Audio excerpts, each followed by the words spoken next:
Welcome to the UIAAA Connection podcast. Hometown Ticketing is proud to be the exclusive sponsor of the UIAAA Connection podcast and to provide schools nationwide with the best options for digital ticketing for their events.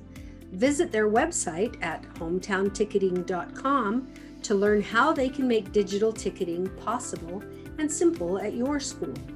Thank you to Hometown Ticketing for their exclusive sponsorship of the UIAAA Connection podcast.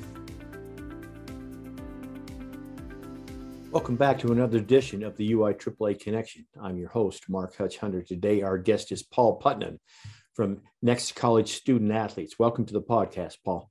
Hey, thanks, Mark. It's a pleasure to be here, and thanks for inviting me along. Let's have you start by sharing with our listeners here in Utah and across the country where you grew up, where you went to college, your first job, that type of information. Try to be brief. It's interesting. I'm from Ogden, Utah. A lot of people used to ask, well, what side of the tracks did you grow up in Ogden? I'm like, man, I grew up on the tracks. So Lindquist baseball field was actually my backyard.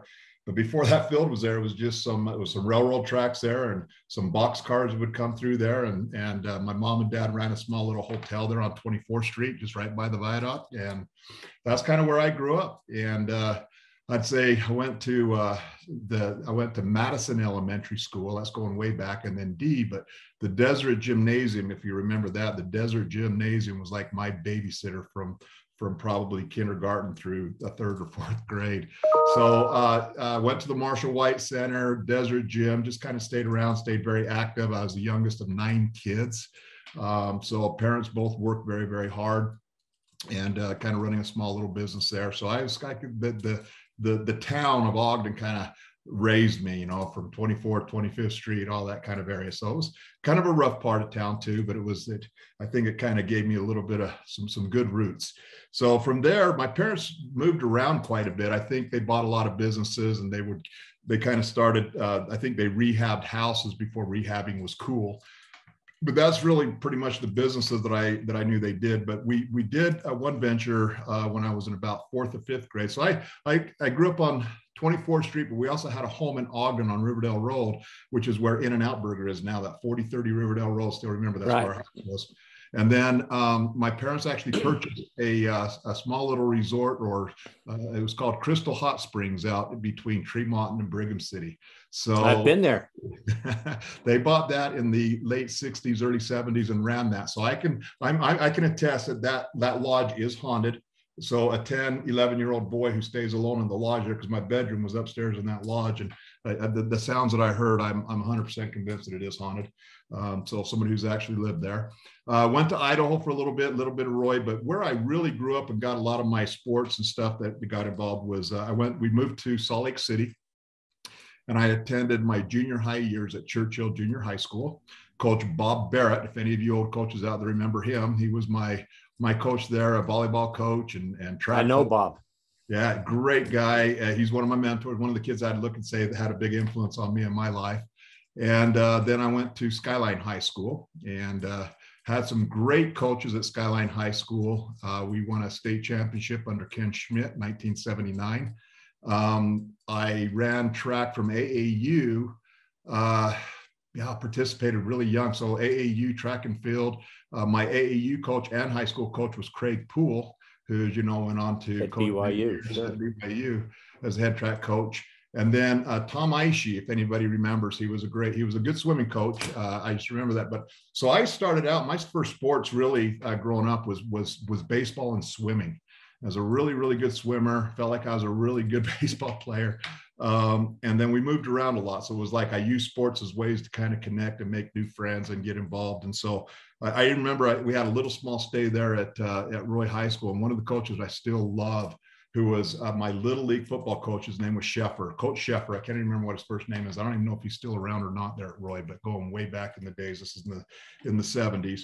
Loved him a lot, but really the coaches that I had that mentored, I had growing up some of the best coaches out there, as you know. Ken Schmidt, great coach, went to BYU, coached, and Tom Ishii was a great swim coach. I swam one year, my sophomore year, and I got waterlogged and decided to give that up, but I did let her. And then I lettered, and my primary sports were football and track there at Skyline High School. So that was kind of me growing up, where I'm from, all over the place. But I'd say I would probably call Ogden my roots, and I'm up there now. I live in Eden, Utah, which is up by actually right in, well, if you know where Eden is, it's in Ogden Valley. So up here by Pine View. And so I'd call Ogden pretty much my roots, where I'd say I'm from. But my high school years and my friends and people I associate with today, a lot of them are from Salt Lake, from the Churchill and Skyline area. Olympus. Let's follow up with a what's that? Let me follow up with a question about, you mentioned you had a family of 9, and so that's coincidental. I also have 8 siblings. Okay. So I guess my question to you is, any 1 or 2 quick stories from, you were the youngest, I was kind of in the middle, but I can imagine it would have been tougher being the youngest of 9 siblings. Anything to share there?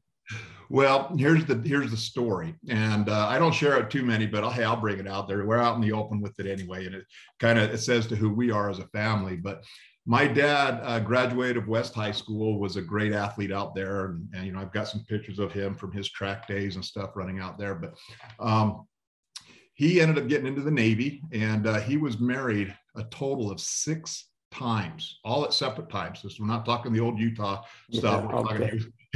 He was married individually 6 times, and all before the age of 27.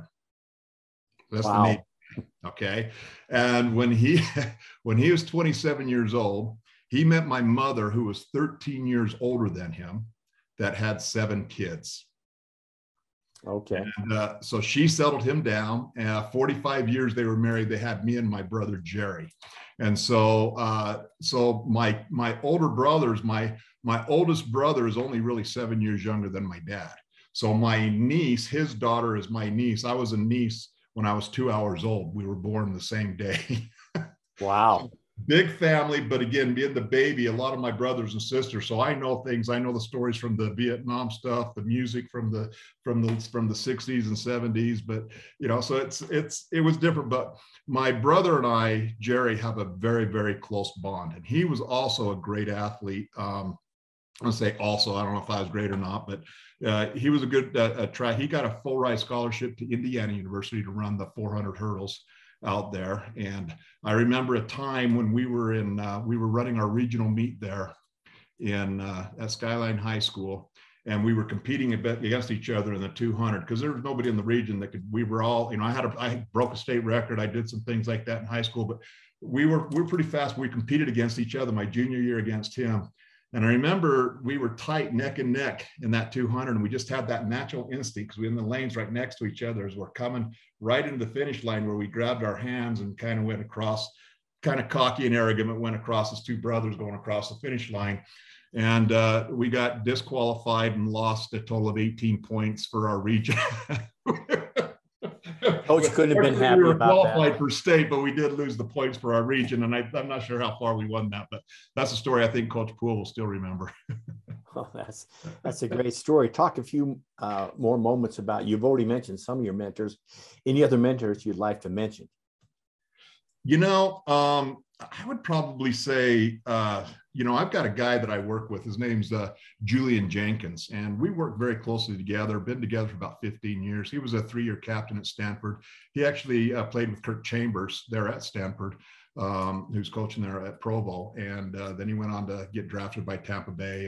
And so he works closely with me and does a lot of the same things that I do. So we've been together. So he and I bounce a lot of things off to him, but I really love his story, his background. His father went to college with Clarence Thomas and a few other high level attorneys and lawyers that are out there. And there's a book out there called The Fraternity, about one of the coaches from the Holy Cross. You know, a father from the Holy Cross took some individuals of color and moved them into the Holy Cross for kind of an experiment sort of thing or whatever through the community. And those 5 of those individuals, Julian's dad being one of them, who also played for the 72 Miami's Dolphins. And but everybody on there is successful, including people like Clarence Thomas and stuff. So he's kind of just some of the stories he has. He's a very humble man. You would never know it until you drag it out of him. but he's probably a really good mentor of mine. And then I'd have to say, I know this sounds really cliche and weird, but my wife is a huge mentor to me, and especially right now. And just kind of little background, even how I got started with a lot of this stuff. My wife is she went to BYU. She got her athletic training and Master of Athletic Training at BYU, and then went to Utah to get a physical therapy degree. She actually worked with Tosh in the program there at Intermountain Healthcare, and was part of the group that helped kind of put the Bridge program together, the Return to Sport program together, and worked as a therapist within that group. Well, she was one that moved to McCady Hospital up in Ogden to start the acceleration program. So a Tosh up at Weber State, and we contract with Weber State, so we're actually up there on campus. And she's even been an introvert as she is, she's extremely intelligent, extremely smart and wise about return to sport, about training athletes, because a lot of the programs you use for return to sports are some of the programs we use. So we invested in high-speed treadmills and vibration plates and the highest, the degree of high-level performance training. And she started there in 2000. Intermountain kind of pulled out of that deal, but the Weber State wanted to keep it for the internship programs and things with the athletic trainers. And so we were up there she started it in 2002, and she remained up there for 10 years until 2012. I personally got involved around 2006, where I was doing a lot of the performance stuff and raising and overseeing that. So we got from training athletes to where I got involved with training professional athletes and Olympic athletes and football players, getting them ready, hired by some agents to get them ready for their pro days and their combines and things like that. So she is such an introvert, but I always go to her when I have questions about, even in my job, what I should do and how I should do it, or what she thinks. So I always bounce off her. She's super, super smart. I'd have to say sorry for going on, but she's probably one of my biggest mentors. And I'm doing what I'm doing now because she's the one that told me that, look, you're investing so much time, because we work with so many athletes and parents just didn't even understand how this process worked and what they were doing and how to do it and anything else. And I invested so much time and energy in doing it just for myself because I wanted to know. And she was the one that said, you need to go start sharing this with people. You need to start helping. And that's so that was almost 15 years ago that I've been doing this. And so it was really her that sat down and said, you know what, forget about all this stuff. This stuff's great, but what's important is the community and the kids and helping them get to college and things that you've got a lot to share. And that was that's mentor to me. That's a great story. Thanks for sharing. Let's ask you for a moment, Paul, what's your biggest failure and what did you learn from it? So my biggest failure that I always go back and have regrets about is that I didn't go to class in high school. A lot of kids. ADHD, whatever you want to call it, right? And so I'm up there at Skyline High School, and the coaches like Craig Poole, and he'll tell you, Craig will tell you, he even had a comment with some people that, he just saw things happen. He just wished I'd go to class. But I had a lot of friends, had a girlfriend, had some distractions, didn't want to go to class. I didn't like English. I didn't like math. I didn't like any of that stuff, but I loved sport. So to play sports in my day was what? You had to at least maintain at least a 2.0. Right. And I think some of the coaches may have kind of let me slide because I was an athlete. Maybe they wanted me to participate in sports or whatever. And so I felt like I was abandoned my junior year because I was able to participate on a state championship team, and I was running, I was doing really well track and field, and then Craig Poole left and Ken Schmidt left the same year. Ken went up to Rick's, and so I really had nobody else to kind of push me. So I just kind of did my own thing. I didn't go to class. There was nobody really checking on me. I was heading over to McDonald's when I was supposed to be in math. So I just didn't go. And I remember in February of my senior year, I was in the old gymnasium there. It's still the gymnasium there until I guess they tore it down now there, but at Skyline. And the coaches called me over because they used to send the letters of intent to the school. So it didn't come to my house. It actually went to the coaches and to the school. And so Coach Wayne Putnam, your letters here. I knew I was getting my letter of intent to go to the University of Utah. So in February, I signed a national letter of intent in February of my senior year. I got a 4-year full ride scholarship. So everything is paid and covered for 4 years back in the day. And I didn't go to class anymore. I was like, okay, cool. I'm going to college. This is great. Try to maintain it. And about 3 days after graduation, 3 or 4 days after graduation, I get a call from the Utah coaching staff to tell me that my scholarship is no longer valid because I had graduated high school with a 1.9 GPA, which came as a result of me flunking PE my senior year. And they didn't calculate core back then, they calculated your cumulative, right? And so Joan Burdett, if anybody remembers her, she's a Hall of Fame coach. I love her to death. She taught me a great lesson, but even her is like, hey, I don't care, you ain't coming to class, I don't care what kind of athlete you're. Yeah. And so I flunked, I graduated with 1.9. Now, Lee Corso's group out of Indiana, where my brother was recruiting me. And so I was calling up there and say, well, can I come play up here at the Indiana? They said, no, we have the same rules. And so, but they directed me, it was Corso's group that directed me to a junior college out in Bakersfield called Bakersfield College. And it was probably one of the best experiences I've ever had in sports. Great coaches, won the Potato Bowl championship. Our stadium would hold about 20,000 people. We probably filled that up, 23,000 for the, I think it had 4 or 5 guys that went to the NFL for my team that year, ranked nationally. I think we were like 3rd in the nation that year. And that was back when they didn't just have this, the California and everything. That's when they did all the junior colleges, but it was a great experience. So I'd have to say probably my biggest failure, Mark, with that long story is, but what I've learned from it is it helps me because I think parents and athletes, they can relate to my story. Because advance forward 25 years later, and my son, who's also, a great athlete, receiving offers all over the place to play football. And I said in 9th grade, he's just heading in my path. I said, son, go to class, make sure we get these grades in.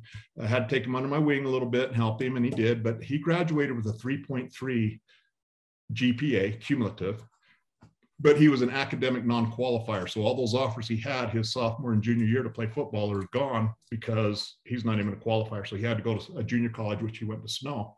So sharing those two stories is really a part of my life. I think parents and athletes relate better when you've been there, you've lived it, and you can explain how things have changed over the years and what you need to do now to help. So what I learned from it is, go to class, pay attention to what it is. I wasn't dumb. I just was lazy. I didn't want to go to class. And I didn't even want to go work out. I mean, I had natural abilities to run. And so after Craig Poole and Ken Hinchcliffe and those guys left, we had new coaches come in, and they'd probably be the first to tell you that I never went to practice. They let me run because they needed points, and I ended up being the high point, got the high point at the state track meet for our team,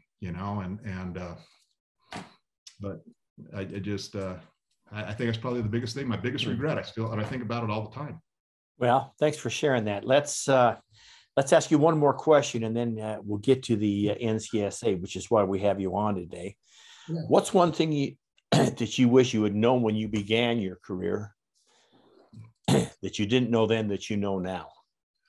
I wished I would have started earlier. Here's the deal, man. I got involved right after college. I got involved with the telecom industry right after divestiture. You remember we had the Mountain Bells, and then MCI back the old days. So some of the old timers will remember MCI kind of after, they're the ones that kind of broke up the Baby Bells and the AT&T companies and stuff like that. So I went to work in 1987 for MCI. And I advanced really fast. I got involved with a lot of great stuff, learned telecommunications. We were smiling and dialing, and I moved up into management pretty quick. Was managing a big group, became a director and doing really well. Moved around. I was in Arizona. I moved to Illinois. I reported into a group that reported into a guy by the name of Vint Cerf, if you'll remember that. I don't know if anybody's ever heard of Vint and Cerf. But unlike maybe Al Gore or somebody, Vint Cerf is the father of the internet, or one of them. So when you hear the phrase surf the net, that actually comes from Vint Cerf. And he did the TCP/IP and technology stuff for the mail and delivery stuff there, and was one of the pioneers of the internet. So in 1992, we were out as a group, and because I was a salesperson, and we were taken out in 1992, trying to show this superhighway and this www and this .com stuff.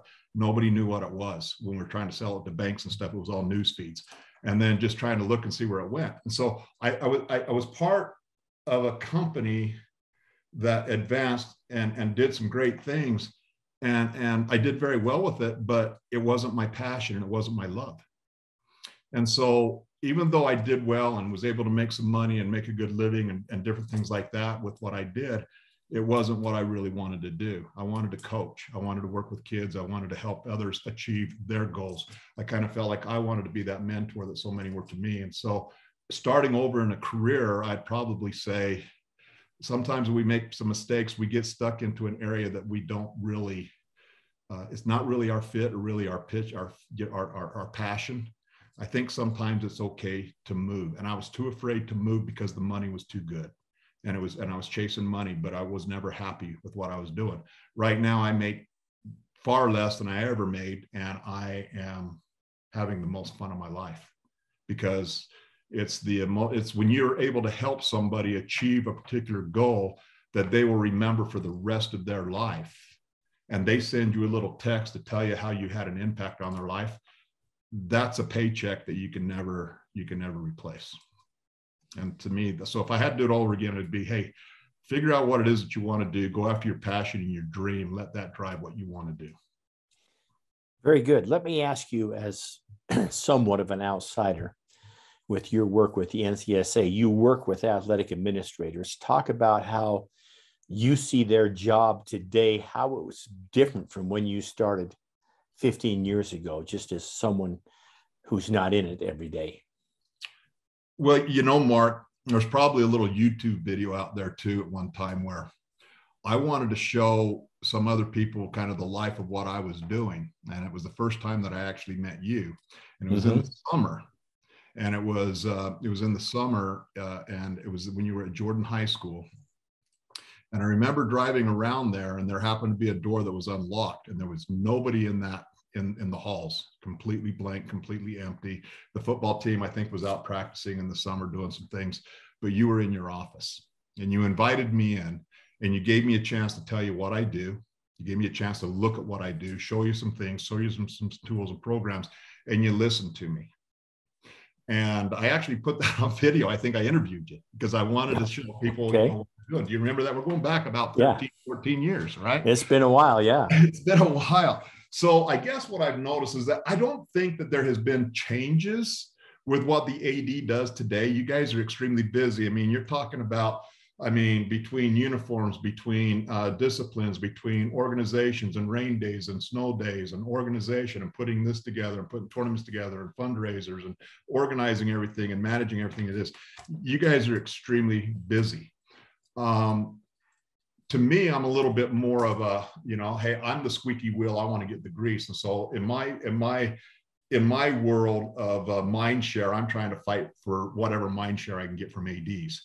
And there are some that I think I've noticed, because I've been all over the country now. I've probably presented in a school in every state, and it's over 1,500 now. And I've been to Puerto Rico. I've done a few in Hawaii and Alaska. And so in North America, I've been all over the place presenting. Small schools, they don't even have ADs. They're coaches or they're administrators. Sometimes the principal does everything in some small schools in rural areas of Missouri or Midwest where I go to. Some schools, like in Arizona, the VP is also an athletic director. You have to be an athletic director VP. You can't coach. And then you get into, like Utah, they're ADs. And as we get remote or whatever. So there's different roles and different things of who's doing what, but it all comes down to one thing. As an outsider, I can tell who cares, who's passionate about it, and who wants to really drive to help their community, not just their school, but also their community, and who will take the time to listen. And I also know ADs that maybe have been doing it a long time, and maybe it's time for them to do something else, because it's just, and I'm just being blunt. Sometimes I'll work out there, and I try to stay away from it. I just like, and you know what, to me, I'm very passionate about wanting to help a whole bunch of kids. I don't care about money, buying memberships, doing things like that. What I care about is that you know how to do this. And I can go out to a presentation, and there's a new AD, is energetic, whatever, and there's 200, 300 people that filled up that auditorium.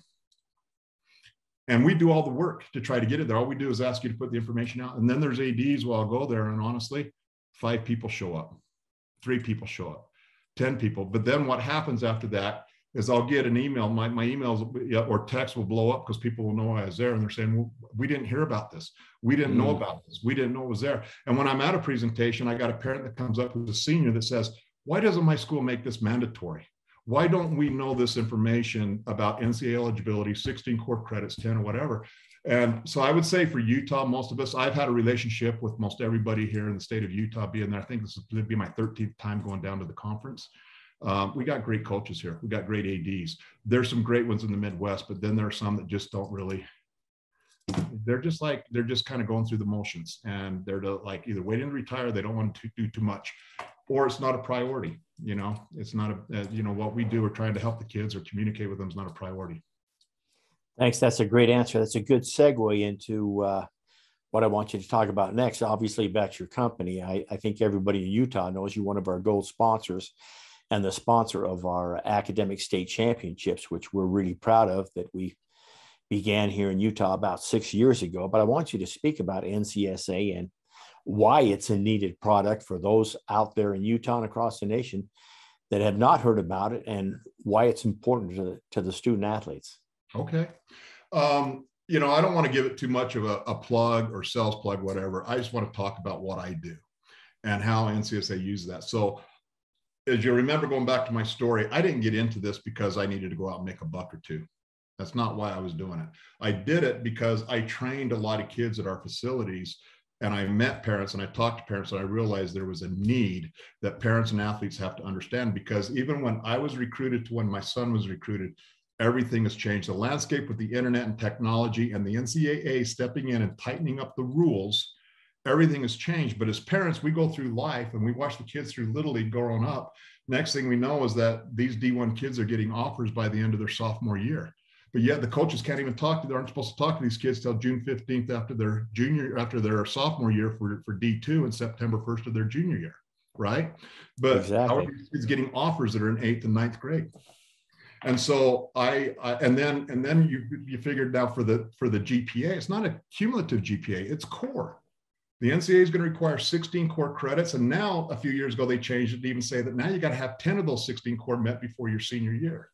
And I think in most schools, and I'm going to step out and say this on a limb, it's kind of dangerous, but I think a lot of our counselors don't know a lot of this stuff. We don't do training and education enough to really help these people understand. Because at every high school, there is a list of every high school in our state and around the world or country, they have a list of core classes that have to be approved by the NCAA. And from there, and so what's happening now is who do we talk to? Do we just talk to the juniors and seniors? No. I think you get any kid out there who plays a sport on your team should learn about this stuff up front, because a lot of our schools have 9th grade at junior high schools, middle schools. So they don't even get involved with you until they start their sophomore year, unless they're a really good athlete, right? But the problem is that academically qualification started their freshman year, just like high school. And they've got to have their 16 core credits met. And so my son went to North Layton Junior High School that feeds into Northridge. He didn't go to Northridge, he went to Layton High School because I moved. And he took elementary algebra as a freshman, but on his transcript come from Layton High School, their 9th graders that feed into their school take Algebra 1, same course, same curriculum, but a different name. And so, right. So they were showing short core. We had to go to the district, get letters and everything else to do it. And this is the process I went through and found out there's no way parents and athletes know how to do this. You know what a parent knows how to do? A parent knows how to get their kid on a football team, and some of them will chase around. I got to move my kid here, move my kid here. They got to go to this school, because they want to get him into this scholarship, right? And they don't even know what's happening there. And then so what they do is they say, well, I got to go to the coach. So they put the responsibility on the coach and expect them to say, okay, well, how can you get my kid to the next level? What can you do? And it's like, does a coach know every single coach out there and what they're looking for the next 4 or 5 years? Do they have those are you expecting them to know all this information to help your son or your daughter get to the next level? Because if not, then maybe parents, you have to take on some responsibility to help market yourself, find the right schools. What do you want to study? Where will you go? In Utah, around the world, in our country, it is a problem everywhere. Everybody wants to stay home. The kid wants to stay home. He wants to play at the school closest to him. It always don't work out that way. Guess what we got in Utah? We got 11 colleges, and for football, there's only 7 of them. They're all D1 except for one, which is a junior college. You're not playing in Utah, probably, unless you're one of the top players in the country, or it's stat or what they're looking for. And we'll send a kid to China on a mission, but heaven forbid, we're going to send them to Idaho or Colorado to go to college because it's just too far away, right? So what we're going to do, So the parents are going to turn around and they're going to put that responsibility on the coach. And if somebody gets a scholarship and their son didn't, the next thing you know, it's the coach's responsibility. And that's kind of the mentality that goes around that I see. And it's like, stop. You got to take some roles. You got to take responsibility here. Your coach will be the number one most influential person to a college coach. Because guess what? The recruiting has changed. It's all online now, discovery. Parents are going to travel to this camp, to that combine, to this showcase, got to get in the 7-on-7, travel down to Nevada, spend thousands of dollars in the summer just trying to get their thing out there for what? Exposure or for fun? Well, if it's for exposure, you're going about it the wrong way because exposure today is online. I don't have to go to Corner Canyon to be recruited. It's great to be there. They got a great program, but I could be at Ogden High School or I could be at Ben Lomond High School and I can get video of me being able to play my sport, get some measurables, get some stats, and get it online. And that college coach can find an athlete at Ben Lomond High School just as easy as he can find an athlete at Corner Canyon. Because exactly. They're all right. Well, my point has always been, and I realize that parents are shopping their kids, but if your son or daughter is good enough, the colleges will find you if you put a little work into it. I remember Utah picked a kid up years and years ago from Evanston. I think they were 0-9. And I can't remember the kid's name, but he was pretty good. But I think you're exactly right. I think. Let me show you something to illustrate this. And I know your users are listening on the radio and can't see this, but I'm going to pull up a database. One of the companies, so going back to NCSA, we are the largest scouting organization in the world. We have been around for over 2 decades, and we kind of pioneered the industry of recruiting with technology. The founder of our company, who used to be, sorry, I got all my emails up there. The founder of our company used to be a scout, and he was out recruiting athletes for the ACC and the SEC for football. And he saw that recruiting was going to change the landscape. The coaches now with the internet could sit in the comfort of their own offices with a computer and find the athletes, discover them, then invite them to camp so they could do evaluations of the kids that they're interested in. And so 90% of it's going to be discovery online, and it is going to be relationships with our coaches. So Coach Kerr, who you're working at Corner Canyon, has got a lot of great contacts. But that college coach who knows Coach Kerr or whatever, he'll be able to learn what he's got coming up because he's talking to him. But guess what? That coach is there because Coach Kerr have had athletes they're interested in. The coaches are going to your high schools because they have an athlete they want to recruit. Okay. And that it's not the coach is calling up, hey, I've got 25 athletes, come look at my team this year. It's like, well, if I could travel there, I would do it. But right now, do you have somebody who's 6'5", 280 pounds, running a 5 flat 40? If you do, I'm coming. Okay. But if not, I'm going to just have a hamburger with you because I'm going to go to your school down the street and go see that kid because there's a kid there. And so this product here is one of our products at NCSA. Everybody asks, well, do coaches use NCSA? Yes. NCSA is the largest, the database is the largest one out there for 38 different sports, including esports and cheerleading and stuff like that. But Z-Recruit and Front Rush and College Advisors. These are also companies that we own that the college coaches and the colleges purchase and buy. Z-Recruit right here is used by probably 90% of all the Power 5 football programs out there. And it's a system that we provide analytical data to help college coaches figure out who they're going to get to the signing table. So I'm sorry, I'm sharing this with you right now, but you'll find this interesting, Mark. Look at this. So I'll go take a look at one of our schools here in Utah. So I'm going to go to Power 5. I'm going to go to, Pac-12. And let's just scroll right on down here to the University of Utah. So these are actual offers that University of Utah has actually made to the athlete. That means they have told this athlete, you're going to have a scholarship. When you graduate, you'll get one of those letters. Now, think of the numbers. 85, University of Utah is a head count sport and they're FBS. They get a total of 85 scholarships, max. They get about 25 initial count scholarships each year. That's based on attrition, losing scholarships, or what's coming in for the new kids. Right. They still can't go over a total of 85, right? And so they're going to make as many offers as they can to kids, and they're going to start finding these kids really early. They've got millions. They can go to Mars and recruit because they've got budgets to do it, right? So let's just take a look at Utah's recruiting board. Last year for the class of 2022, they had 242 offers out. Keep in mind, they can only sign 25 letters of intent. Those are the initial count scholarships. Let's go to the university. Let's go to 2023. And I'm sorry if there's anybody from Utah getting mad at me for sharing a lot of this stuff. It's kind of, coaches pay money for this. So but I'm sharing some stuff. So let's go over here to Utah. So for the class of 2023, Utah has 172 offers out. Okay, come down here. You got 1, 2, 3, 4, 5, 6, 7, 8, 9. 9 of them are from Utah out of 172 kids that are holding offers right now for the class of 2023. They're going to sign early, a lot of them in December, early signing period. Weber State, Southern Utah, some of those smaller schools are going to hold back their early signing period offers, not signing everybody, because what's going to happen at the end of the day, let's say Utah or somebody's got 50 scholarships where kids are expecting to sign with Utah, still left, because Utah's, the reason they make so many offers, are competing with other schools. I mean, take a look at this young man right here. I'll just click on the one on the top. He got his first offer that came in here from Nevada, March of 2021, then ASU, then Stanford came in, Cal, then Utah came in November 29th of 2021. Okay, so they're not going to get all these kids, but they're trying to whittle it down the best. So they start early. So they're going to get thousands of kids into their funnel starting early, 8th, 9th grade sophomore kids. And then they're going to evaluate 2,000 serious videos, make about 500 phone calls between April 15th and May 31st. And then they're going to offer over 200 offers on average to the schools, so they can only sign 25. Let's go over here and figure out 2025. These are your freshmen. They've already got 15 offers out, none of them from Utah. So some numbers I just recently pulled out of this database really quick. BYU's a little bit different recruiting because they got kind of like return missionaries and people coming in. But you look at Utah just for 2023, 172, 9 from Utah. BYU, 46, 10 from Utah. Utah State, 137 offers, 15 kids from Utah. So we don't add 15 from Utah State, 10 from BYU, and 9 from Utah, because a lot of them are all the same kid. Right. You know, so I've got 1, 2, 3, 4, 5, 6, 7, 8, 9, 10 of those kids are all being recruited by all 3 of them.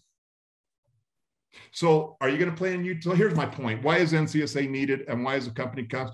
Parents don't understand this or realize where we can share some of this data with them, because it's like, you know what? Maybe it's not football that you're going to play in the NFL and support your family with for 50 years or 40 years, right? But maybe it's your engineering degree that is. And so does it matter if you go to, I had a kid come to me and say, I want to play football, Mr. Putnam. Coach Putnam, I want to play football, but I'm smart enough to get into Stanford. And I said, is it important to have Stanford on your resume? Well, of course, it's Stanford. And I said, but is it just want to get to the good medical school, good law school? What do you want to do? Is I want to get to the best, my best, law school. I want to be a lawyer. I said, have you thought about Amherst College? Who are they? It's a D3 school out in Massachusetts. Oh, I don't know. And you realize that, you're a 34 ACT, you can probably have the academics grades, and you're probably good enough to play for them. They have no idea who you are. You need help to let them know who you are. But if you graduate from Amherst, you'll probably be accepted into every law school you're going to get into from Stanford. Absolutely.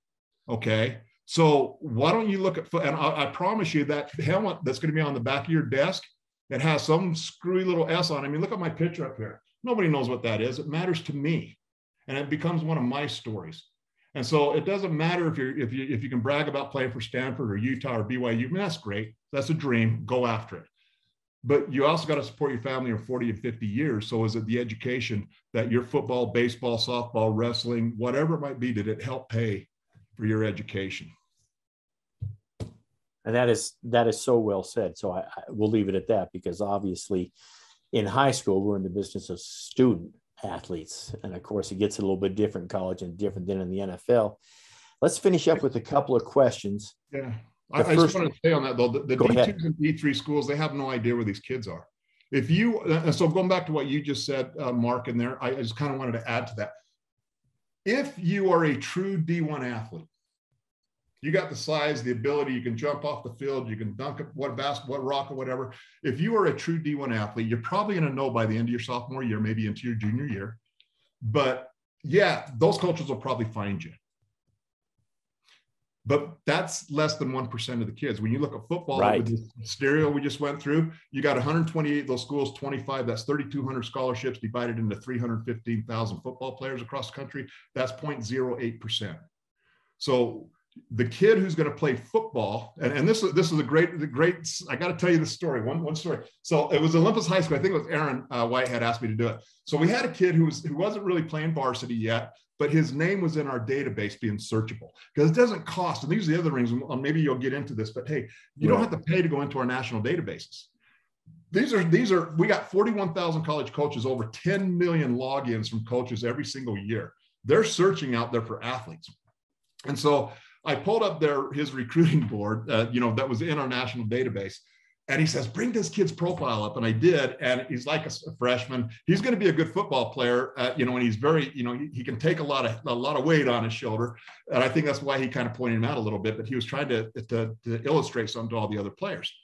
So as soon as I put that kid up I found him on our national database. I put him up there from their high school. And as soon as his face was up there, the entire team just started laughing. Oh, he hasn't even played varsity yet. And he's been recruited and we're so good and we're so this. And they're just laughing, right? And I said, but what's interesting, guys, is I'm a college coach. I found him and I didn't find you. Find you. There you go. And you could see it was after they got through going, woo, woo, then all of a sudden they started paying attention to this thing and a pin could have dropped, because they realized that the way recruiting works today is, and everybody in college, Mark, is good. You play junior college, D3, D2, they're all good. Well, I got to play D1 or bust. No, you're going to get your butt kicked at a D3 school. They're all good in every sport. Sorry. Yeah. I got so many stories out there to share. No question. Let me finish up with a couple of questions. The first one being, as someone who's works with ADs, but you're outside the profession, if you had 2 suggestions for a new athletic administrator that they should do these 2 things in order to be a success, what would they be? Caring about, have passion with your job and your work. Care about why you're doing this. If you're doing it just because you're filling a position and you want to make a buck and your career is your advancement to the next position up, I got a question, man, is that the right job for you? I don't know, because I run into ADs all the time and I can tell those who are passionate about what they do and care about what they do versus other ones who are just going through the motions. And you think it doesn't show to an outsider? 100% it does. We know who's there and who really wants to help. And there's a lot of excuses that can come the way. Sometimes they don't respond to emails or respond out there. And then other times they do in a way of like, well, are you the only one out there? And we don't want to show preference towards you and somebody else. I'm like, hey, what I do is educate. What our company does is give tools. And so when you're able to be searchable at no cost in a national database, you get profiles that NCSA gives you to allow you to search every single school in your sport based on types of schools, where you want to go to school and everything else. And to the point where you can fill out a questionnaire to that school, be in a national database at no cost. There's companies out there that charge $50 a month just to have access to that stuff. And we give it to you. Right. So there is nobody out there that we're really competing with or comparing with, because we're, if you looked at, we do 1,000 assessment calls a day at NCSA. That means it's a 45-minute call where somebody sits down one-on-one with a family and helps them understand where they're at in the recruiting process. Everybody calls that, well, that's a sales call. You're saying, no, it's an assessment call. It means that our recruiting specialist figuring out where you're at in recruiting, what do you want to do? The parents decide what they want to do, because we just give them the facts. Here's where you're at. Here's what you need to do. Here's what we can do to help you. And out of those 1,000 calls, probably 1/3 of them are going to say, I want to get help from NCSA, extra help. 1/3 of them aren't even going to qualify academically and athletically for that. So we're not even going to give them that option, other than we're still giving them the tools and education to do it. And the other 1/3 are going to say, yeah, this is good. I'm good on my own, but I'm still going to use the tools and stuff to do it. And so there's no other organization out there that does that. And then to bring somebody, I'm not saying that I'm great at what I do, not a great speaker, but I'm extremely knowledgeable. I'm passionate about being an expert and a resource to you coaches, so that I can help you. And so we've got programs that we give to your community. Like if you've got a kid that needs help from NCSA, but they can't afford it and the coaches have to feed that kid every day, you call me, you let me know, because I'll have an application, I'll give them an application and I'll grant them our top membership at no cost. I will help every single kid in the state of Utah that does not have the ability to pay for extra guidance or help, videos, transcripts, getting their ACT prep help, getting guidance, direction, matching, all that stuff. We'll give it to them if they need it. If kids are on free reduced lunch, the NFL Player Association, our partner, pays for programs to help those kids that are that way. And then I've got a tool called Team Edition. I give it through our partnership with you. I give every single school a coach access. So all your kids are getting profiles to Register My Athlete or other partners we have, like USA Volleyball. I'll be at the Salt Palace this weekend working. But all these, they're going to get their profiles they need to know how to use them. And that's where you need to bring me in, whether it's a Zoom call or in person. Just say, hey, ADs, if I could say one thing, those kids who are looking for help and guidance, because if they're playing a sport and that's the area you're in, utilize a resource that is available to you. And you've seen me, Mark, you've been at my presentations. I do not pitch and preach and serve and buy this and buy that. I educate. You need to know what you need to do academically and athletically to be qualified, and what types of schools should you really be targeting. And when parents leave, they think it's like, how come we don't make this mandatory at every year? Why don't just coming into school, how come it's not mandatory every year? And it's available. So the ADs who take advantage of that, I would say, I can tell who's passionate about your job and you care about your kids. That's, I'd say, if I had to give advice for an AD, it's you have to love your community and your kids. And you got to bring resources and programs that are available. And yes, you got to keep the junk out, because everybody out there is trying to be a money grab. Sure. And you got to filter down through that too. Well, let's finish up with this. Paul, what question should I have asked you that I failed to ask you? How many kids did I have? How many kids do I have? Okay, so how many do you have? I have 6. So I've got a 36-year-old son who's a roofer, works for Legacy Roofing. He's probably one of the best roofers around. He's been doing it since he was like 15 years old. Probably making good money too. But he's just a hardworking kid. He's an introvert. He loves it. He's a roofer, man. He's not going to want to run his own business or whatever, but he'll put a roof on your house faster than you think. And he does metal and everything else. Been doing it a long time. He's given me 2 grandkids. And then I have another son, David, who is coaching up at Bear River High School. We got a new football coach up there that's coming in, and David's one of the assistant coaches. He also runs a program for Parisi, which is a speed and agility. He started with me. I had a kid by name Adrian. I brought a lot of kids, and so I've been involved with a lot of community and performance training. And so my son started with me and did it. He's still doing it. And he does that with Lindsay Hassel, if anybody knows him from Utah State days up here in Ogden. And he runs that program for him, and then also as assistant coach there. We're trying to get in the community. He wants to be a teacher. He wants to be PE in that. So if anybody's out there looking for a really good performance athlete, coach, trainer, whatever, he's out there. He's a Bear River. Sorry. And then I've got my son, Matthew, who is, this whole story is based on, went to Layton High School, was a great football player, played at Snow College and then down at Southern Utah. He actually works with us at NCSA. He's a recruiting coordinator and is doing extremely well. And then I have a daughter, Savannah, and she's 20, you're going to be 30 years old. Holy cow, man, I'm getting old. Now, what's really interesting is at home, I have a 13-year-old and I have an 8-year-old. My 13-year-old is on the spectrum and really high functional. I had him play Come Sail Away, and some of you guys at the conference asked me to do it. I had him listen to Come Sail Away from the homeless guy that was playing on a piano somewhere, and he was just so mesmerized, and he just started playing. Within 2 hours, he had that song down just beautifully. So he's a talented kid, and a daughter who's just getting ready to run the world. So she's 8. Well, that's awesome. Thank you much. 9 grandkids. So no, well, that grandkids are the best. Absolutely. That wraps it up for another edition of the UIAAA Connection. Once again, our guest today has been Paul Putnam from NCSA. Thanks, Paul, for being on the show today. Mark, I always appreciate what you do and appreciate our friendship for so long. And the first day you let me come in your office and talk to you. So well, I can tell you. Thanks so much. Thank you. For our listeners, we hope you join us again next week for another edition of the UIAAA Connection. Thanks.